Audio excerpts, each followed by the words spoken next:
Okay, I am starting the class. देखो जैसे कि हम लोग शुरू में हम लोग पढ़े थे पास्ट टेंस। पास्ट टेंस का भी 4 सब डिवीजन होता है। उसमें हम लोग जाने थे कि सिंपल पास्ट टेंस, करेक्ट, उसके बाद पास्ट कंटिन्यूस टेंस, फिर परफेक्ट टेंस और उसके बाद परफेक्ट कंटिन्यूस टेंस। ये पास्ट के लिए था, करेक्ट। प्रेजेंट में भी यही बात किए हैं। आज हम लोग फ्यूचर का बात करेंगे। देखो हमने तो बहुत पहले ही तुम लोगों को कहा है कि एक टेंस जो पढ़ोगे तौर तरीका वो सब जगह उसी तरह अप्लाई होगा। शर्त ये है कि जो हम V1 से लेके V5 का जो ट्रांजिशन देखते हैं उसको ढंग से समझना होगा, क्योंकि tense is all about work done with respect to time. समय के हिसाब से काम को कैसे अंजाम दिया जा रहा है, यही टेंस है। बात समझे? वहाँ पे देख सकते हो तुम लोग। जैसे यदि हम बात करें 2000 का तो ये पास्ट लाइफ हो गया हमारा। यदि हम 2021 का बात करें तो प्रेजेंट हो गया। इसके बाद जो भी होगा 2025, 22, 23 सब फ्यूचर होंगे, करेक्ट। आगे बढ़ जाओ।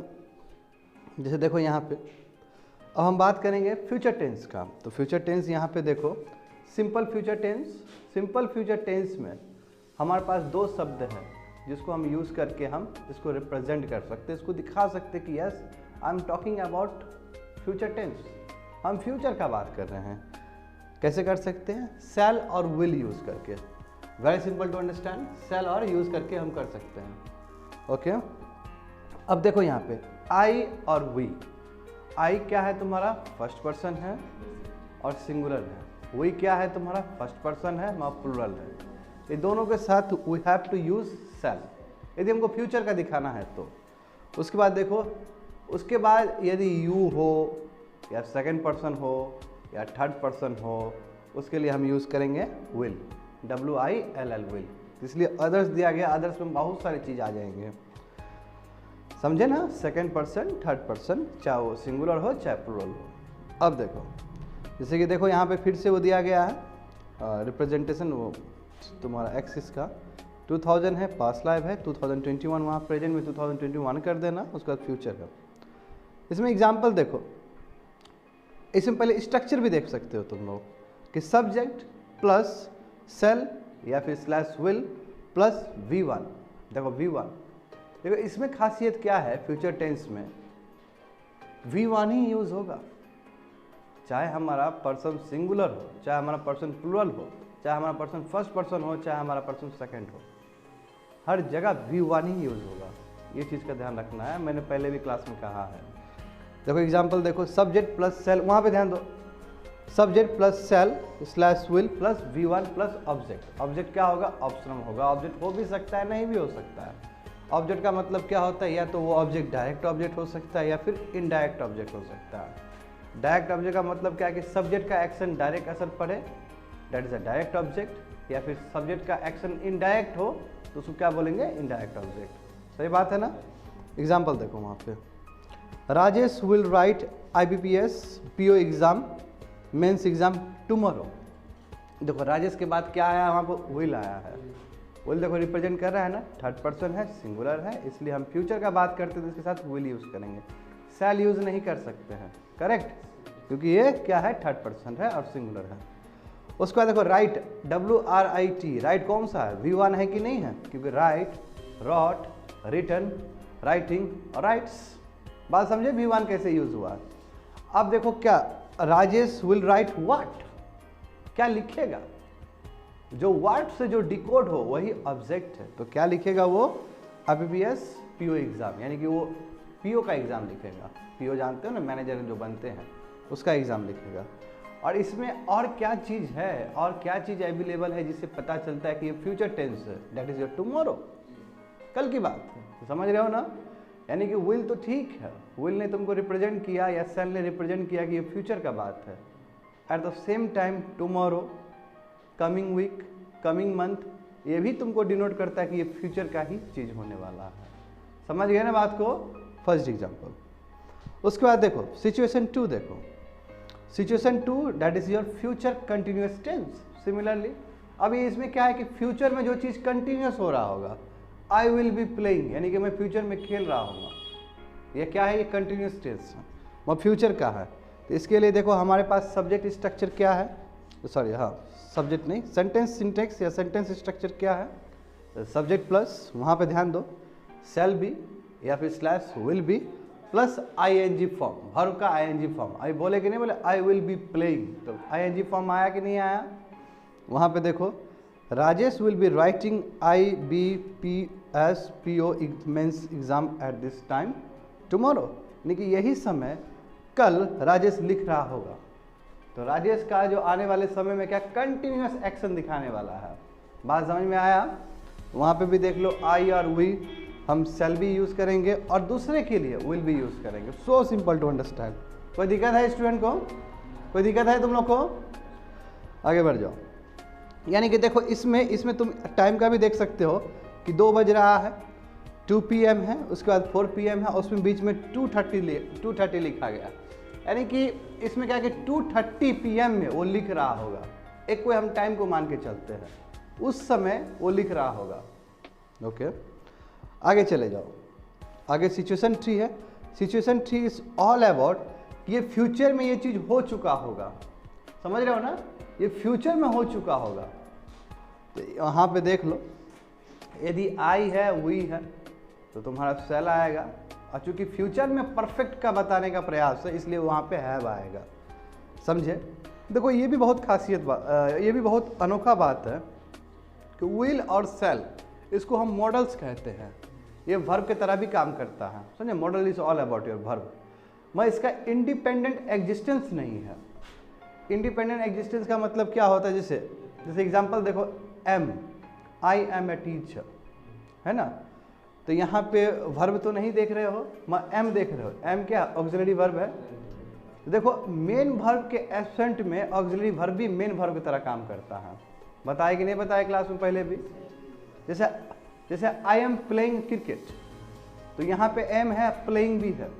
तो यहाँ पे एम ऑक्सिलरी वर्ब है, प्लेइंग मेन वर्ब है। तो यहाँ पे ऑक्सिलरी वर्ब की तरह ही काम कर रहा है। मैं यदि मेन वर्ब नहीं हो तो ऑक्सिलरी वर्ब मेन वर्ब का काम करता है। एग्जाम्पल देखो, आई एम अ टीचर, और दूसरा सेंटेंस क्या है? I am playing cricket. तो यहाँ आई एम अ टीचर जो है, तो यहाँ पे ऑक्सिलरी वर्ब है, क्योंकि दूसरा वर्ब नहीं है तो ऑक्सिलरी वर्ब ही मेन वर्ब का काम कर रहा है। दूसरा देखो, आई एम प्लेइंग क्रिकेट, यहाँ पे प्लेइंग क्या है? मेन वर्ब है। तो प्लेइंग मेन वर्ब को सपोर्ट कर रहा है। जो सपोर्ट करता है वर्ब उसको ऑक्सिलरी कहते हैं, यानी कि हेल्पिंग वर्ब है वो। समझ में आया चीज? यानी कि in absence of main verb auxiliary verb can play the role of main verb. So simple to understand. अब उसके बाद देखो यहाँ पे जब मॉडल्स यूज किए जाते हैं, मॉडल्स मतलब शैल हुआ, विल हुआ, शुड हुआ, वुड हुआ, माइट हुआ, मे हुआ, ये सब मॉडल्स। बात समझे ना? इसका कभी इंडिपेंडेंट एग्जिस्टेंस नहीं हो सकता है। इंडिपेंडेंट मतलब जैसे I am a teacher, I should teacher, गलत हो जाएगा। बात समझे ना? ये नहीं होगा। Auxiliary verb can play the role of main verb. Modals कभी भी मेन वर्ब का रोल प्ले नहीं कर सकता है। मॉडल अकेले कभी नहीं आ सकता। मॉडल के लिए हमको दूसरा भी वर्ड चाहिए होता है वहाँ पे। समझ में आया बात? अब देखो तीसरी बात क्या है कि जब हम मॉडल यूज करते हैं तो हैज कभी यूज नहीं कर सकते हैं। समझ में आ रहा है ना? हैज कभी यूज नहीं कर सकते हैं, हमेशा हैवी यूज करना होगा। क्या करना होगा? हमेशा हैवी यूज करना होगा। चाहे वो आगे तुम्हारा जो सब्जेक्ट है वो चाहे आई हो, वी हो, यू हो, कुछ भी हो सकता है। इसलिए तुम वहां पे देख सकते हो आई और वी है, सेल तो आया मगर सेल के बाद हैवी होगा। बात समझ में आ रहा है? दूसरा में है कि यू है, राजेश है, सीता है, गीता, कुछ भी हो। विल है मगर विल के बाद हैवी है, वहां पे हैज नहीं है। इस चीज का ध्यान रखना है। समझे ना? क्योंकि मॉडल्स के बाद हमेशा जो आएगा क्या आएगा? हैवी आएगा, हैज नहीं आता है। चाहे हमारा पर्सन सिंगुलर ही क्यों ना हो, हमारा पर्सन दूसरा क्यों ना हो, कैरेक्टर की दूसरा क्यों ना हो। देखो एग्जांपल देखो, come my children will have visited the exhibition by this time tomorrow, यानी कि जो मेरे बच्चे लोग हैं वो कल इस एग्जीबिशन में पहुंच चुके होंगे इस समय तक। यानी कि हमने क्या किया? फ्यूचर को सिक्योर कर लिया इस टाइम में, और ये चीज़ हो चुका होगा वहाँ पे। बात समझ में आ रहा है? तो देखो इसमें क्या है कि माई चिल्ड्रन का मतलब क्या? प्लूरल है ना? प्लूरल है और थर्ड पर्सन है। उसका विल, तो हम जानते हैं कि यदि हम थर्ड पर्सन का बात करेंगे तो विल का ही बात होना चाहिए, है कि नहीं है? सेकेंड पर्सन भी बात होगा तो विल का ही बात होना चाहिए। क्योंकि सेल जो यूज़ होता है, सेल केवल फर्स्ट पर्सन के लिए यूज़ हो सकता है, चाहे वो फर्स्ट पर्सन सिंगुलर हो चाहे प्लूरल हो सकता है। देखो वही तो लिखा है, आई आर यू, वही लिखा गया है ना ऊपर में। तो देखो माई चिल्ड्रन यानी कि थर्ड पर्सन, करेक्ट, और वो भी क्या प्लूरल है। तो माई चिल्ड्रन विल हैव, विल के बाद यहाँ पे हैव आया।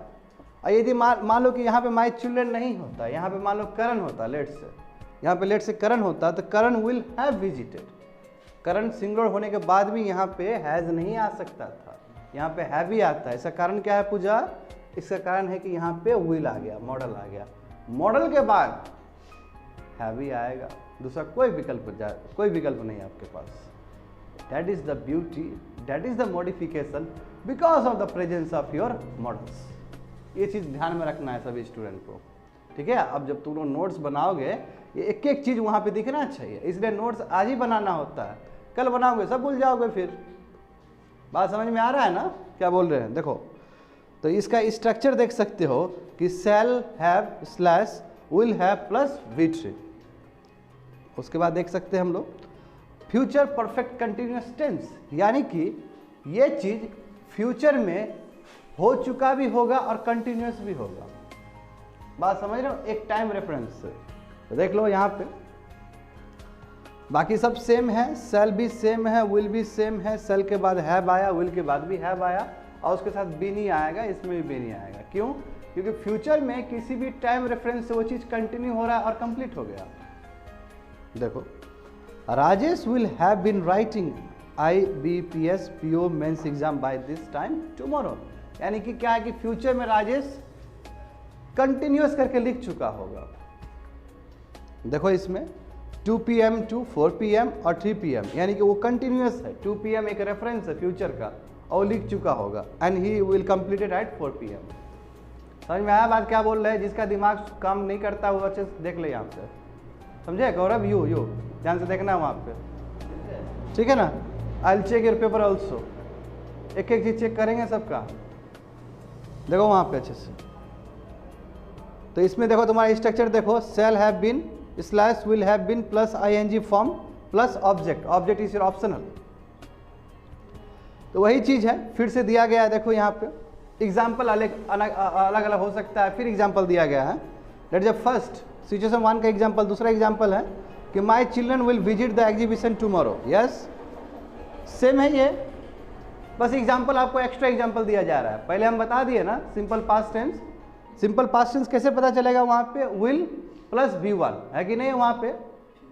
बिल्कुल फ्यूचर का। देखो प्रेजेंट, देखो वहाँ पे प्रेजेंट में क्या है, सॉरी प्रेजेंट नहीं, फ्यूचर कंटिन्यूअस टेंस। देखो विल बी विजिटिंग, फिर चले जाओ नीचे situation 3 will have visited, simple. फिर चले जाओ नीचे, एग्जाम्पल करोड़ों हो सकता है, एग्जाम्पल से मतलब नहीं है, हम एग्जाम्पल कुछ भी दे सकते हैं।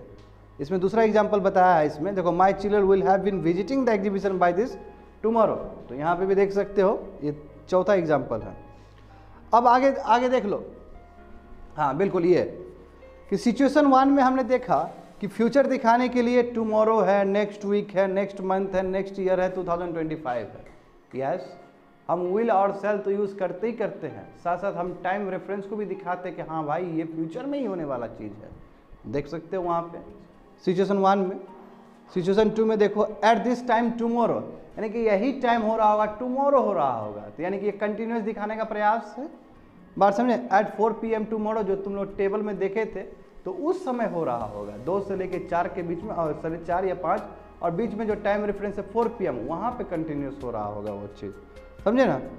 सिचुएशन 3 देखो by next week, by next month, by this tomorrow, ये ऐसे हो सकता है। कहने का मतलब ये सभी चीज़ फ्यूचर को रिप्रेजेंट करने के लिए वहाँ पे आ सकता है, और ये बाकी कुछ नहीं है। ये क्या है? एडवर्ब है। ये जितना भी चीज़ देखते हो ये सब एडवर्ब है। जब मैं तुम लोग को एडवर्ब का चैप्टर पढ़ाऊंगा, इस बैच में नहीं पढ़ाया हूँ, ठीक है ना, ये मैंने दूसरे वाले बैच में पढ़ा है, एडवर्ब एडजेक्टिव सब। जब मैं बताऊंगा तो you will come to know कि yes this is a adverb of time. ये क्या है? एडवर्ब ऑफ टाइम है। आगे देख सकते हो, ये मैं तुम लोग को पढ़ा चुका हूँ। देखो इसमें क्या है, अब एक एग्जाम्पल लेते हैं जिसमें हम चारों चीज़ को दिखाते हैं, ठीक है। तो पहले हमने क्या किया, पहले सबसे पहले तुम लोग को प्रेजेंट टेंस पढ़ाया था। यस आई हैव कंप्लीटेड, मैंने कंप्लीट कर दिया है टेंस को। ठीक है, और मैं तुमको स्ट्रक्चर बता रहा हूँ।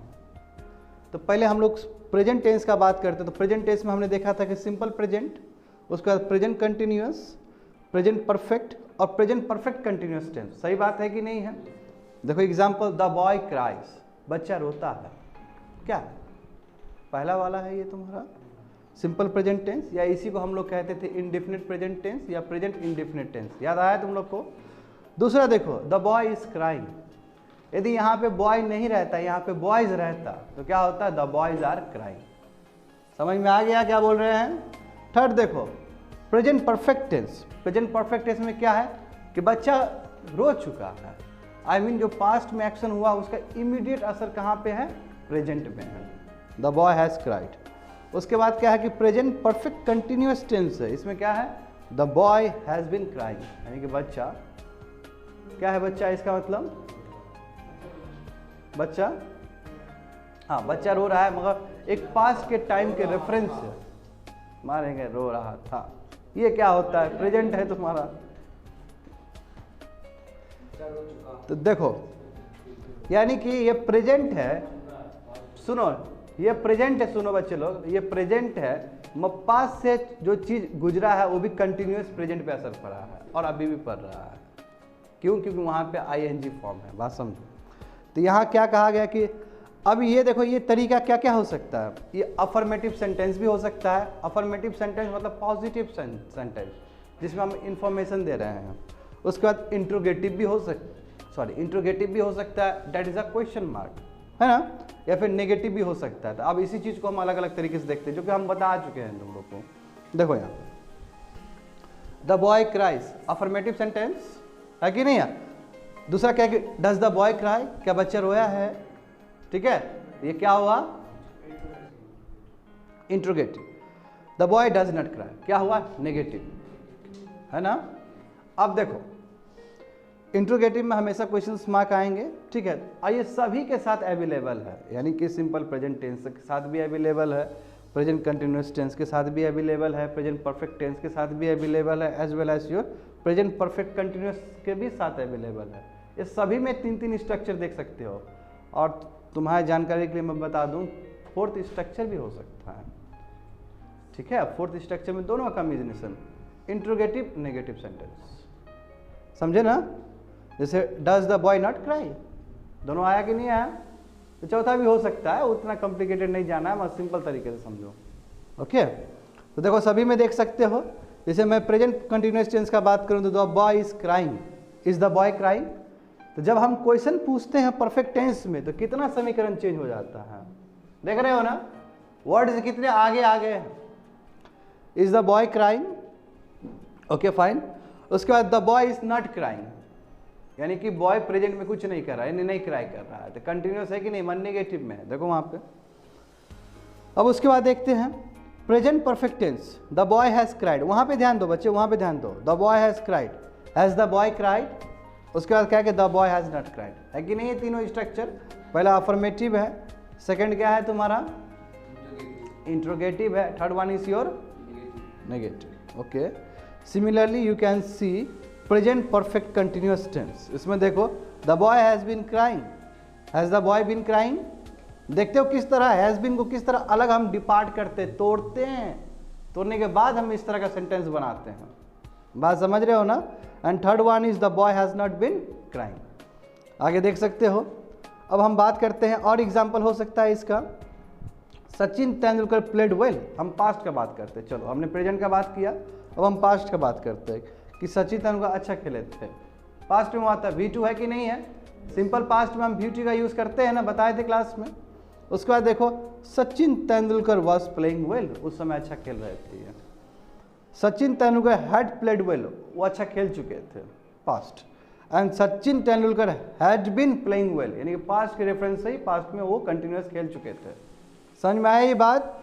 इसमें भी अफर्मेटिव हो सकता है, इंट्रोगेटिव हो सकता है और निगेटिव हो सकता है, तीनों ही चीज प्रेजेंट हो सकते हैं इसके अंदर।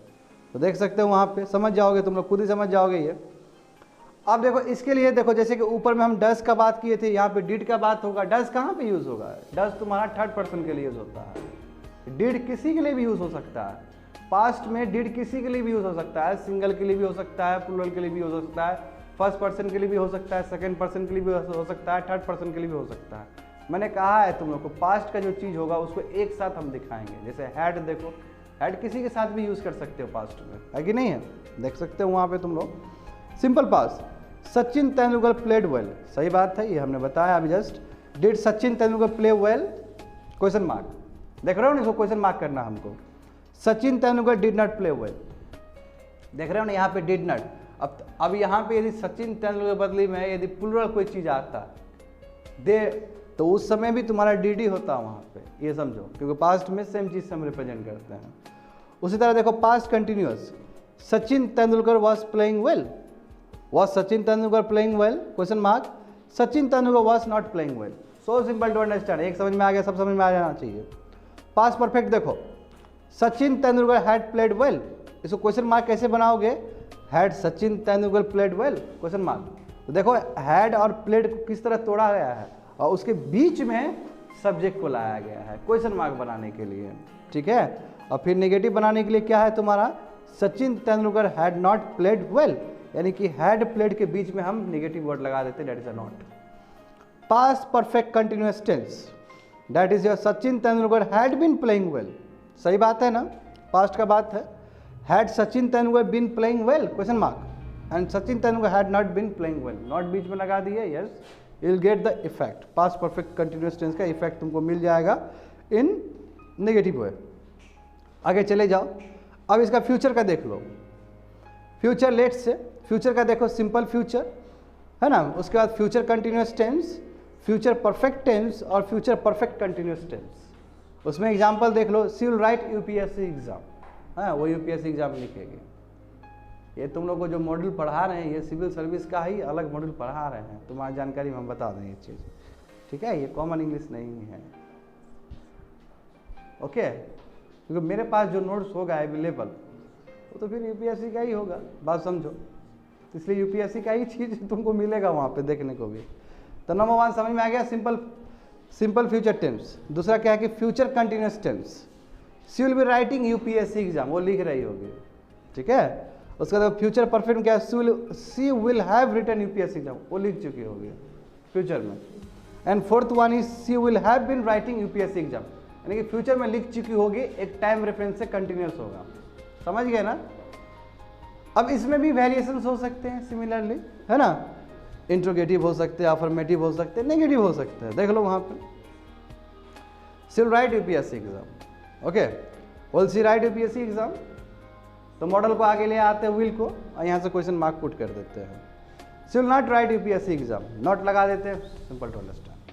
फ्यूचर कंटिन्यूअस टेंस देखो, she will be writing UPSC exam, will she be writing UPSC exam, तो हमने क्या किया, विल को पहले कर दिया, उसके बाद सी को इंट्रोड्यूस कर दिया, उसके बाद देख लो वहाँ पे she will not be writing UPSC, वो नहीं लिख रही होगी, वो नहीं लिखेगी क्योंकि प्रीलिम्स ही पास नहीं हुआ, क्या लिखेगी मेंस एग्जाम, ठीक है।